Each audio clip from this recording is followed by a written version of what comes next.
Welcome to This Explainer. Today, we're diving deep into the unseen mechanics of secure delegated authorization. We're going to explore exactly how we moved from the incredibly high risks of sharing passwords everywhere to the stable, modern identity architecture that protects your data today. Let's jump right in. For our roadmap today, we'll be covering 1. The shared password problem. 2. Access tokens. 3. Refresh tokens. 4. Scopes and user consent. 5. The authorization code flow. And 6. Securing modern authorization.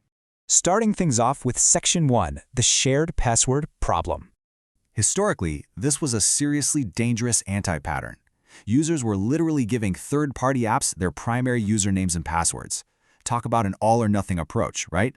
Handing over your password meant complete, unrevocable access to your entire account, and it created a massive storage risk with random companies holding your most sensitive secrets. That is exactly why we had to evolve to OAuth 2.0. By using delegated authorization, we completely decouple authentication from authorization, which finally gives us granular scopes, targeted revocation, and limited-use tokens. Moving on to Section 2, access tokens, the immediate key.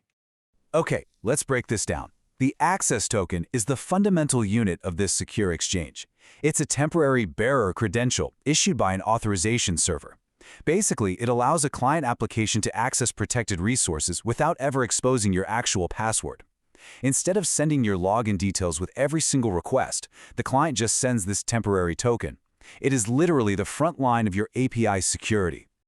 The really crucial point here is lifecycle management. These tokens are deliberately short-lived.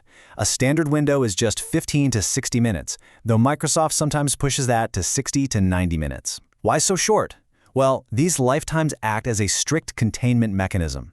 If a bad actor manages to intercept this token, they don't get permanent access. Instead, they're forced into a highly rushed access sprint before the token simply expires and becomes totally useless. This illustrates a major architectural trade-off. On one side, we have opaque tokens. These are basically random strings that force the server to add network overhead by constantly making remote introspection calls to check if they're valid. On the other side, we have JSON Web Tokens, or JWTs. Because JWTs are self-contained, base64 URL encoded, and digitally signed, the server can do lightning-fast local validation. So Opaque gives you real-time revocation, but JWTs give you massive performance scale. So, you might be wondering, if these access tokens are expiring every 15 minutes to keep us safe, why don't you have to log in constantly? I mean, nobody wants MFA fatigue, right? The answer to that brings us to Section 3, refresh tokens, maintaining persistent sessions. This is a brilliantly clever mechanism that works entirely behind the scenes. A refresh token is a long-lived credential used by the client to silently obtain a new access token from the authorization server, all without requiring you to re-authenticate. By keeping the powerful access keys cold and short-lived, the refresh token lets the client application stay hot for days or even months. When security architects view the threat models of these two tokens, a really stark difference emerges. Stealing an access token? That triggers a loud, rapid sprint. The attacker only has minutes. But stealing a refresh token? That initiates a quiet, dangerous detection marathon. Because of its long lifetime, an attacker could potentially have months to blend in with normal traffic, making persistent session hijacking incredibly difficult to detect. Which leads us to Section 4, scopes and user consent, the granular control layer. To ensure these tokens don't just grant the keys to the entire kingdom, we enforce the principle of least privilege. Instead of an all-or-nothing approach, a scope defines a specific, restricted permissions granted to the client application. It ensures the app only accesses exactly what it needs, nothing more. Providers classify these scopes to manage security risks and the overall review burden. Take Google Workspace, for example. A basic profile is considered non-sensitive. Reading your emails? That's sensitive, requiring verification. But asking for full access to your Google Drive? That is classified as restricted and requires rigorous third-party security audits before the app can even ask for it. And speaking of asking you, the user must actively approve these scopes on a transparent consent screen. You've definitely seen these before. But what you don't see are the underlying protections. The system uses a state parameter, acting as a cryptographic nonce, to ensure the request is actually coming from you, which completely mitigates forged requests or CSRF attacks. Now let's pull all of this together in Section 5, the authorization code flow.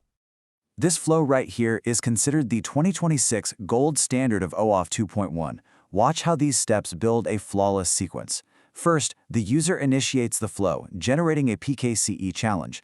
Second, authentication and consent happen right in your browser. Third, a temporary single-use authorization code is issued with a max 10-minute lifespan. But notice what's missing: the actual tokens. They are kept completely out of the browser. Instead, in Step 4, the client does a back-channel token exchange. Step 5 is server validation. And finally, Step 6 issues the access and refresh tokens. It's incredibly secure. Finally, we arrive at Section 6, Securing Modern Authorization. A massive part of this modern stability comes from PKCE, or Proof Key for Code Exchange, under RFC 7636. Remember that temporary code we just talked about? Even if an attacker somehow intercepts it in your browser history, it's completely useless.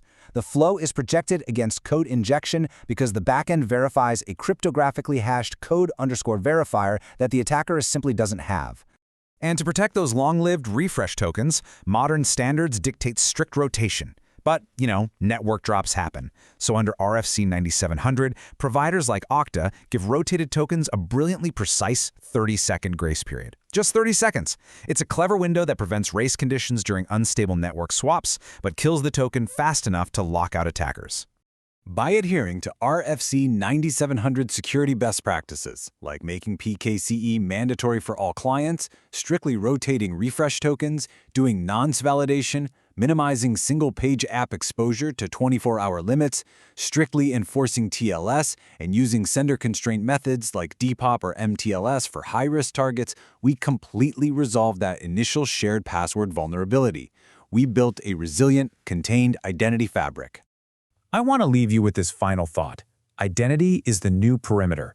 Are the applications you use every day truly keeping your passwords out of the hands of third parties? Knowing how these token flows work empowers you to understand the unseen mechanics protecting your digital life. Thank you so much for joining this explainer. Keep learning and stay secure.